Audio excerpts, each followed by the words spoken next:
This FedGov Today program is sponsored by TrackVia. On this edition of FedGov Today, the Pentagon's acquisition reforms riding on a big decision from Congress. This is a discussion that has to happen in Congress. It happens at the Appropriations Full Committee and essentially decide whether they want to adopt PPBE for the entire government or whether the PPBE system should be tossed and give DoD the same flexibilities that exist in the rest of government. Former Deputy Undersecretary of Defense Bill Greenwalt on FedGov Today in just a moment. Federal programs are still running on spreadsheets, SharePoint, and systems built with old technology. That creates more work and slows things down.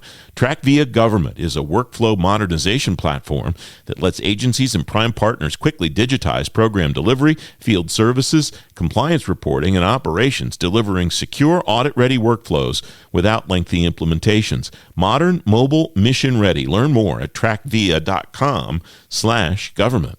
The secret to success for acquisition reform at the Pentagon may be something civilian agencies already have, and it may be something the department can't do for itself. Bill Greenwalt, senior fellow at the American Enterprise Institute and founder of the Silicon Valley Defense Group. He's former Deputy Undersecretary of Defense for Industrial Policy and former senior staff member of the Senate Armed Services Committee. He's writing about it in Breaking Defense. Bill, welcome. It's great to talk to you again. What is it that the Defense Department needs, in your view, that civilian agencies already have? Welcome. Well, first of all, thanks for having me on here. I really appreciate that. The thing that the Department of Defense needs is budget flexibility.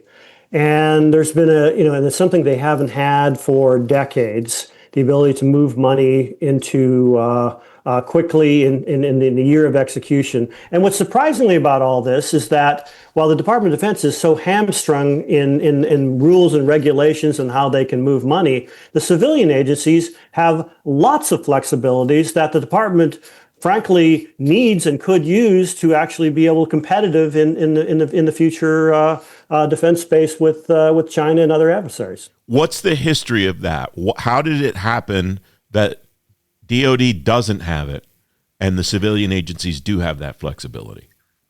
It goes back to the Kennedy administration, and it goes back to when the idea is that centralized budget control, essentially a centralized planning, systems analysis views brought in by Secretary McNamara, the best and the brightest whiz kids, so to speak, brought in a new budgetary system that has not been adopted by anyone on the planet. And the department has kept this for 60 years and improved upon it in such a way by making it more difficult for them to execute on that budget. You write this: the new emerging defense acquisition system designed to break down barriers is based on OTAs, time-based middle tier and rapid acquisition authorities, revamped joint requirement system based on iterative, rapid operational prototyping, and a new project management structure consisting of portfolio acquisition executives. Those PAE offices, that concept, have gotten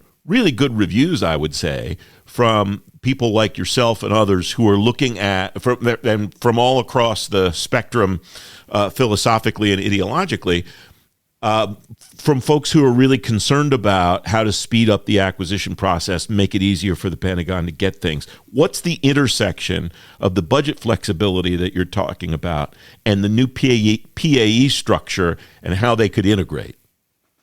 So these PAEs need to start thinking and be like venture capitalists. And that means having a portfolio of investments. And what happens? What does a venture capitalist do? They move their money between the various investments. And they do that immediately when something goes wrong or something succeeds.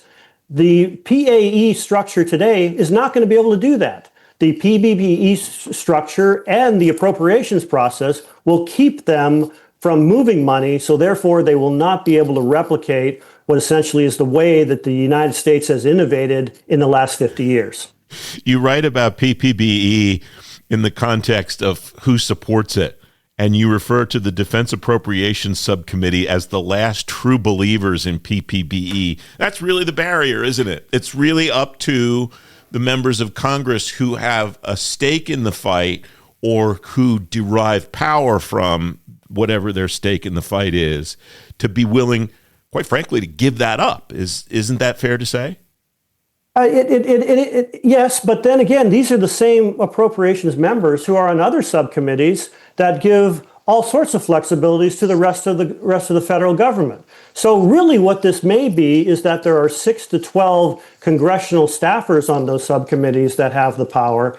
And the members may be actually thinking through, if I give this to the VA, or I give this to HHS, or I give this to DHS, why shouldn't I give this to the Department of Defense? Which is actually why I wrote this, and why I wanted to at least put some spotlight on the differentiation between DoD and the rest of the government. Yeah, you cite some specific examples in here. You write, it turns out NASA organizes its funding by mission rather than by rigid appropriations categories. HHS operates with multi-year and no-year funds. DHS can carry over half its unobligated balances into the following fiscal year. VA receives advance appropriations that maintain budget stability through CRs and shutdowns. NNSA has no-year appropriations with no colors of money at all. The color of money discussion, we could do entire series of shows on the whole color of money discussion. And when you bring that into it, that just, I don't have a progression of thought. I just think this speaks to the complexity of the issues that people inside the building are dealing with. No, and if we had parity in budget process, in other words, if the defense appropriators think this is so good for let's apply it to the rest of government. But I think if we applied all of this complexity to the rest of the government would just shut down. And so it's just mind-boggling why we have the system we have that constrains the Department of Defense to such a degree. Just having a portion of these authorities would make the running of the Defense Department so much more efficient and so much more effective, and frankly, much more innovative, and they could start innovating at the speed of Silicon Valley. When you talk about the PAEs as venture capitalists, that analogy really clears it up for me, because I read through the piece a couple of times, and I'm not sure structurally I pulled that out of the work that you did. And when you say it that way, it makes complete sense, because you're right. They move. A venture capitalist moves money from one investment that's not working as well as he or she would like to another that is. The challenge there, and I'm not sure it's connected directly to PPBE, but it strikes me that if I'm a senator or a representative and that's in my district or state, when somebody pulls that investment and moves it to something else, I'm not going to like that very much, and I'm going to make sure that the PAE that's responsible for doing it hears all about it. No, there is a political aspect of that, but again, this doesn't seem to be a problem in programs in other agencies. I mean, obviously, there's going to be a political issue with where the government spends money, but we're also looking at something that's so critical to national security. And if the Department of Defense believes that it's better to put money in counter drones than putting money into something that frankly isn't going to help in the fight against China, I think I'd rather do counter drone technology personally.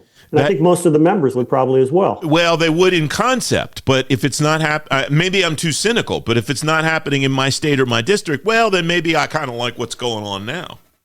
Well, you see, that is the problem, that when PPB was created, they gave the keys of the kingdom to the appropriators. In the rest of the government, they didn't. And therefore, they allowed this ability to earmark and maintain earmarks and maintain budget going into certain programs that probably shouldn't have gone in. And this was the initial sin of McNamara and the Whizkins by doing this. And actually, the appropriators at the time warned them about this. And yet they went forward saying, we know better. We know how to construct this system and centrally manage it. And obviously they were hugely mistaken, and DoD has been, suffered for this ever since. There's one reference that you make in here that you didn't expand on, and I would love for you, if I had a request for you to write about, this would be it. You wrote, HHS operates with multi-year and no-year funds, and this is the part that really did jump out at me, and can recycle expired balances into a department-wide capital investment account. I would love to hear, not today, but at some future point, I would love to hear what a vision for that department-wide capital investment account could look like for the department. And how they might utilize that to pursue some of the goals that you just talked about when issues in the national security community, issues in the world threat landscape, and so on present themselves that they need to or want to respond to instantaneously, and then would have the money available in that capital investment account to be able to do it. I'll be very quick, but Representative Gallagher a few years back proposed this exact same thing. The expiring money at DOD was between 15 and 25 billion a year.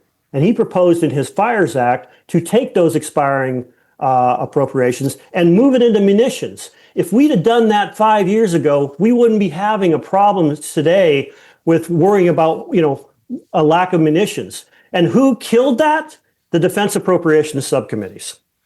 All right, you wrap this piece up by writing, let's fix the wrongs of the past and move forward with providing DOD the same flexibility these civilian agencies have. Is it just the defense appropriators that have the authority and autonomy to do this, or are there other people that can influence this process, Bill? I think the department needs to ask for this. And they need, the whole comptroller system in the department is so wedded to essentially doing whatever the appropriators tell them to do. And they have to free up beyond that. But yes, this is a discussion that has to happen in Congress. It happens at the Appropriations Full Committee and essentially decide whether they want to adopt PPBE for the entire government or whether the PPBE system should be tossed and give DoD the same flexibilities that exist in the rest of government. I have heard many people talk about reforming PPBE. I have heard nobody suggest that it should be adopted more widely across the government, so I think I know which way that will go. Bill, it's great to talk to you as always, my friend. Thank you. Yeah, thanks for having me. You can find the link to Bill's piece in Breaking Defense on today's show page at fedgovtoday.com. Technology leaders across government say they're more comfortable now with buying software off the shelf instead of custom products. That message is moving up the leadership chain, too. Gary Owen, the associate administrator at the Drug Enforcement Administration, says he believes, quote, the buy versus build debate has been settled. He'll explain why on this week's FedGov Today TV. The new show debuts 10 a.m. this Sunday morning on ABC 7 in Washington and on YouTube. It's on a number of times all weekend long on the American Forces Network. If you missed the debut, you can watch on demand on the FedGov Today YouTube channel and on fedgovtoday.com. The next FedGov Today podcast comes tomorrow. The future of AI in the intelligence community is the subject. I'm Francis Rose. I'll talk to you then. Thanks for listening.